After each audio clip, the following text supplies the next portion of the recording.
अस्सलाम वालेकुम, मैं हूं आपका बनियामिन महसूद। आज है हमारी topic number 4, health, well, love and relationship.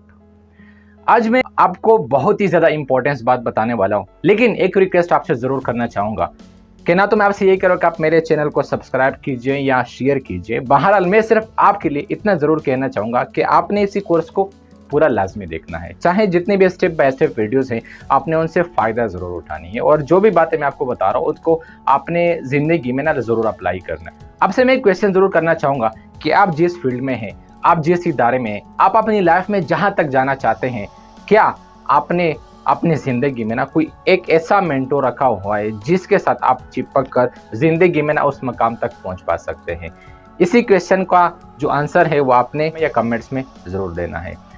आप ज़िंदगी में ना जिस हद तक पहुंचना चाहते हैं, जिस मुकाम तक पहुंचना चाहते हैं, आप बगैर उस्ताद यानी कि बगैर मेंटोर के आप उसी मुकाम तक कभी भी ज़िंदगी में नहीं पहुंच पा सकते। इसीलिए ज़िंदगी में मेंटोर को रखना बहुत ही ज़्यादा ज़रूरी है। आप मेंटोर के साथ ना कम से कम अगर आपने किसी भी एक मुकाम तक जाना है, आप उसी मेंटोर यानी उसी उस्ताद के पास आप चले जाएं और उन्हें कह दें कि सर मैं आपके पास पहली दफ़ा आया हूँ और कभी भी आपसे सीखे हुए बगैर मैं नहीं जाऊंगा। ना मुझे कोई मुआवजा चाहिए, ना मुझे कुछ पैसे चाहिए, बल्कि जो कुछ अपने ज़िंदगी में जिस मुकाम तक आप आए हैं वहाँ तक उसी मुकाम तक मैं पहुँचना चाहता हूँ। बल्कि आप तक तो मैं नहीं पहुँच सकता।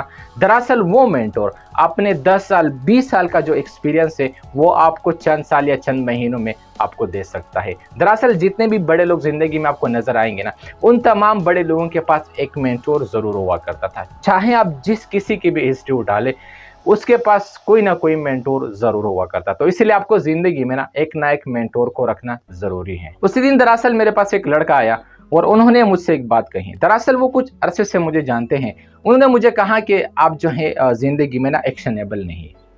तो मैंने कहा बता सकते हैं कि मैंने जो भी मिस्टेक की हैं, अगर आपको मेरे बारे में कुछ ज़्यादा पता है तो आप मुझे बता दीजिए। उन्होंने कहा कि आपको ऐसा करना चाहिए, ऐसा करना चाहिए, ऐसा करना चाहिए। तो दरअसल मैंने उनसे क्वेश्चन किया कि इससे पहले जो कुछ आप मुझे बता रहे, क्या आप उससे कर चुके हैं? आप उसे सक्सेसफुल रन कर चुके हैं? सक्सेसफुल नहीं तो आप फेल हो चुके हैं।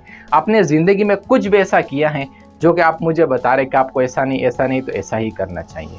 दरअसल उससे जब ये क्वेश्चन किया तो उन्होंने कहा कि आज तक मैंने कोई भी अपना काम नहीं किया। मैंने जो की है वो सिर्फ और सिर्फ नौकरी की है और फिक्स सैलरी उठाई है। तो फिर मैंने उन्हें कहा कि भाईजान, आप पहले ज़िंदगी में ना अप्लाई कीजिए, आप धक्के खा लीजिए, आप लोगों से बातें बर्दाश्त कीजिए। जब आपको सालों लग जाते ना, तब जाके फिर मैं आपके पास आऊँगा आपकी शागिर्दी में। दरअसल उससे पहले आपको कोई ज़रूरत नहीं मुझे भी किसी चीज़ को बताने के लिए। और दरअसल ये नहीं कि मैं जो भी हूँ या मैं अपने आप की वो बड़ाई बयान कर रहा हूँ, लेकिन आपसे इतना ज़रूर कहना चाहूँगा कि आज तक मैंने किसी के पास कोई नौकरी नहीं की।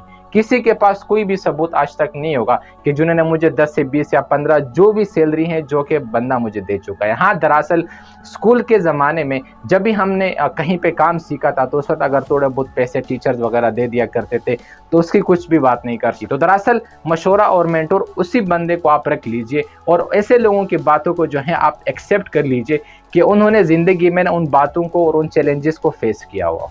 नंबर 3, ज़िंदगी में ना किसी और के साथ चैलेंज करने के बजाय ना ज़िंदगी में ना अपने आप को कम्पीट कीजिए, अपने आप को चैलेंज कीजिए।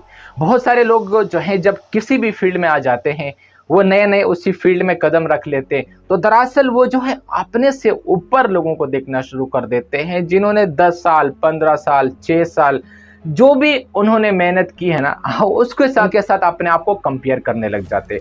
जिस दिन आप ये गलती कर लेते कि आपने अपने आप को उन्हीं एक्सपीरियंसेबल लोगों के साथ अपने आप को कंपेयर कर दिया, तो याद रख लीजिएगा कि ज़िंदगी में ना आप कभी भी ग्रो नहीं कर पा सकते। आप डीमोटिवेट होकर वापस आ जाएंगे। अगर आप कहीं जॉब करते थे तो आप उसी कंफर्ट जोन में चले जाएंगे। दरअसल ज़िंदगी में ना अगर आपको कंपटीशन करनी, किसी के साथ कम्पीट करना है तो एक बात को याद रख लीजिए कि वो कंपटीशन आपकी अपने ज़ात के साथ होनी चाहिए। बहुत सारे लोग मुझे कहते हैं कि यार आप तो बहुत ही ज़्यादा एक्स्ट्रा मेहनत कर रहे हैं, हर चीज़ के अंदर बहुत सारी जो बिजनेसेस है, बहुत सारी स्किल्स है जिसके ऊपर आप काम कर रहे हैं ज़िंदगी में ना, आप क्यों कर रहे हैं इतना? तो मैं उन्हें सिंपल सा कह दूँ कि भाईजान, मुझे अपने आप को कॉम्पीट करना है, जिंदगी में नया करना होना, तो उसमें मैं सबसे पहले अपने आप को चैलेंज कर देता हूँ। और जिस दिन मैं अपने आप को चैलेंज कर देता हूँ ना, तो उसी दिन कुछ भी नहीं होता, मेरा मुकाबला अपने आप के साथ हो जाता है। तो आपने जिंदगी में ना किसी और के साथ कोई भी कॉम्पीट नहीं करना, अपने से ऊपर लेवल के लोगों को नहीं देखना, बल्कि अपने से नीचे लोगों को, यानी कि अगर आप किसी भी शो में ना थोड़ा बहुत कुछ जानते हैं, आप उन लोगों को सिखा सकते हैं जो कि वो आपसे छोटे लेवल पर हो। आप अपने बड़े लेवल के किसी भी इंसान को जिंदगी में कुछ भी नहीं सिखा सकते। दरअसल अपने से कम छोटे लोगों के बारे में सोचना शुरू कीजिए, इंशाल्लाह एक ना एक दिन आप उसी मुकाम तक पहुंच पाएंगे जिस मुकाम पे आप जिन लोगों को देख रहे हैं, और अपने आप को एक ना एक दिन वहां पर देख पाएंगे।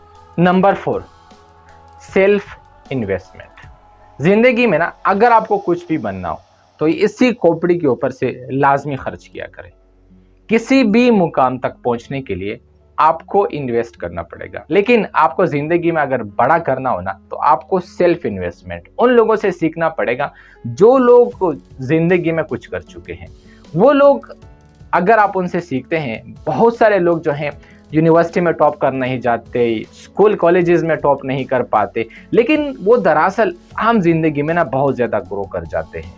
उन लोगों में कौन सी ऐसी खास बात होती है? वो लोग एक तो अपने आप को, यानी खुद के साथ उनका मुकाबला हो चुका होता है, अपने आप को वो कम्पीट कर चुके होते हैं और वो नए स्किल्स को सीख रहे होते हैं। तो आपने ऐसे लोगों को, ऐसे मेंटोर को ढूंढना पड़ेगा, उन लोगों से आपको जिंदगी में सीखना पड़ेगा। नंबर 5, बचपन में जो है बहुत सारी हमसे गलतियां हो जाती हैं और हमारी एक जहनी तौर पे हमारी कंडीशनिंग की जाती है कि आपको जो है सिर्फ अपने एक लेवल तक जाना है, यानी कि जितना चादर उतने ही पाँव पिलाओ। दरअसल जिंदगी में ऐसा भी होना चाहिए, लेकिन आप अपने चादर से अगर पाँव निकालना चाहते हैं तो उसके लिए आपको जो है मज़ीद अपने आप पे काम करना पड़ेगा, मज़ीद नई चीज़ें सीखने पड़ेगी, नए टेक्नोलॉजी में आना पड़ेगा आपको, यानी कि बहुत ज़्यादा आपको जो ना लर्निंग की ज़रूरत पड़ सकती है। यहाँ पर जो है कि बचपन की बातें थी या जो वो खौफ व हिरास था, ज़िंदगी में ऐसा कुछ नहीं होता। हर इंसान के लिए ना इसी दुनिया में 24 घंटे टाइम भी मौजूद, और 24 घंटे के साथ साथ अल्लाह पाक ने हर इंसान को जो है वो मोहलत दी है कि वो इन 24 आवर्स में कहाँ तक, किस मुकाम तक ये इंसान परफॉर्म कर सकता है, किस हद तक ये इंसान जा सकता है।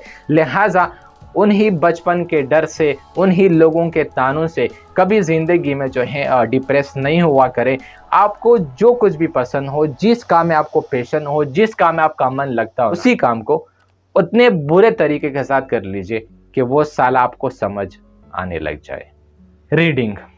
जिंदगी में ना अगर आपको इन तमाम बातों में ना, जो कुछ मैंने आपको बताया, इन सब बातों को अपनी लाइफ में लेकर आना है ना, तो उसके लिए आपको सेल्फ, यानी कि आपको जितने भी सेल्फ हेल्प बुक होते हैं ना, आपको उन्हें रीड करना पड़ेगा। आपको रीडिंग की जो हैबिट है ना, आदत है, वो अपने आप में अपने ज़िंदगी में लेकर आनी पड़ेगी। अगर आप रीडिंग की आदत को अपने आप में लेकर आएंगे, एक इंसान है जिन्होंने 60 से 70 साल की अपनी ज़िंदगी जी है और उन्होंने 20 से 25 साल अपने ज़िंदगी के एक्सपीरियंसेस किए हैं, वो लोग अपने उसी एक्सपीरियंस को ना उन्हीं बुक्स में डाल देते हैं। अगर हम उन्हीं बुक्स को स्टडी कर लेते हैं और उनकी वो बातें जो कि उन्होंने अपनी ज़िंदगी में उनको एक्सपीरियंस किया होता है, वो सब हम 1 से 2 महीने में जान जाते हैं। तो दरअसल अपने रीडिंग यानी कि बुक स्टडी की हैबिट्स अपने आप में लेकर आए, मज़ीद कोशिश कीजिए कि उन्हें किस तरह से बेहतर किया जा सकता है। ये तमाम बातें आप अपनी ज़िंदगी में बेहतर अंदाज से अप्लाई कर सकते हैं जब आप रीडिंग की आदत यानी कि हैबिट्स को अपने आप में लेकर आ जाते हैं। उम्मीद करता हूँ कि आपको ये वीडियो पसंद आई होगी। इसी वीडियो को अपने दोस्तों के साथ शेयर करना ना भूलिए।